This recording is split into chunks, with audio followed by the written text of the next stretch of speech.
सुमंगल प्रभात बच्चों, कैसे हैं आप लोग। आशा है बहुत मज़े में होंगे, क्योंकि स्कूल जाना पड़ नहीं रहा, बैग ढोना नहीं पड़ रहा, बोझा उठाना नहीं पड़ रहा। लेकिन इसे आप अगर अच्छाई कहते हो तो ये अच्छाई नहीं, क्योंकि जो पुस्तकों का बोझ उठाते हैं वे ही जीवन में बहुत कुछ कर जाते हैं। जब हम लोग सरस्वती पूजा करते हैं तो सरस्वती माँ से हम लोग प्रार्थना करते हुए कहते हैं, एक जो पुष्पांजलि के वाक्य है कि माँ आप पुष्पों का भार, फूलों का भार ले लो और मुझे विद्या का भार दे दो। तो विद्या कभी भारी नहीं होती, पुस्तकें भारी लग सकती है लेकिन विद्या कभी भारी नहीं हो सकती। विद्या वो धन है जिसे कोई चुरा नहीं सकता, जिसे भाइयों के बीच बंटवारा नहीं होता। तो बच्चों चलिए, अब हम लोग, अब तक आप लोगों ने गद्य में ये दो बैलों की कथा लासा की ओर पढ़े, और आशा है कि आप लोगों ने प्रश्नों के उत्तर भी लिखे होंगे। और पद्य में कबीर की साखियाँ शब्द, लल्लत दत्त का वाक और रसखान के सवैये, और सिर्फ सप्लीमेंट्री बुक पूरक पुस्तक जिसे कहते हैं। तो पूरक पुस्तक पे आप लोगों ने इस जल प्रलय में पढ़ा। अब हम लोग उसी पूरक पुस्तक सप्लीमेंट्री बुक कृतिका के चैप्टर 2 को पढ़ने जा रहे हैं। लेकिन उससे पहले लेखिका का परिचय। इसकी लेखिका है मृदुला गर्ग, जो नारीवादी समानता की पोषक रही है, मतलब नारियों को और पुरुषों के बराबर समानता दिलाने में।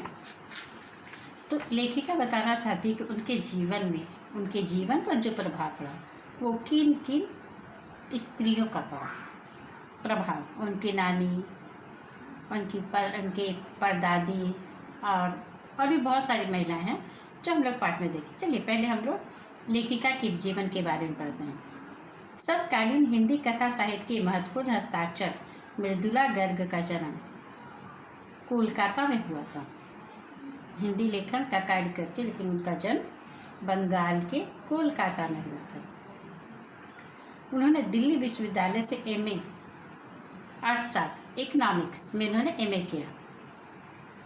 भारत के विभिन्न शहरों में रहने के बाद सन 1974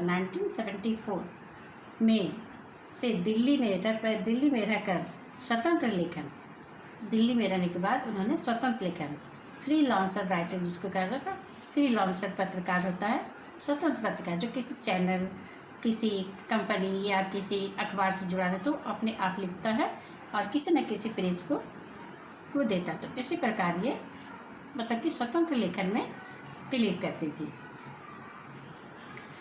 कथा साहित्य के अलावा उन्होंने अपने समय और समाज की समस्याओं पर वैचारिक निबंध भी लिखे हैं।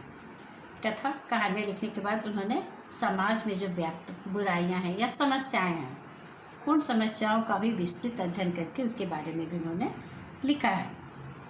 मृदुला गर्ग ने कथ्य और शिल्प दोनों स्तरों पर गद्य लेखन की प्रचलित परिपाटी को तोड़ा है।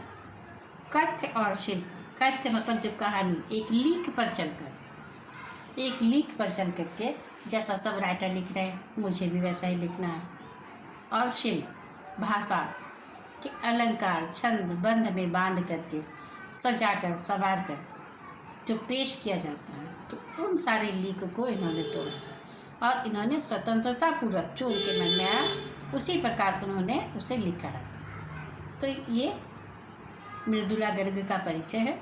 और सही भी कहा गया है जो किसी के दबाव में आकर के जो कुछ लिखा जाता है वो उतना अच्छा नहीं बन पाता है, क्योंकि दबाव में, प्रेशर में किया गया काम, किसी के अंडर में आकर के, किसी के दबाव में, किसी के कहने पर किया गया काम उससे बहुत अच्छा होता है अपने मन से किया गया काम। तो इसलिए बच्चों आज का आपका होमवर्क है लर्न जीवन परिचय मृदुला गर्ग। वो आपके बुक के पीछे साइड में, बैक साइड में दिया हुआ है, उसे आप लोग पढ़िएगा। तब तक के लिए खुश रहिए। धन्यवाद।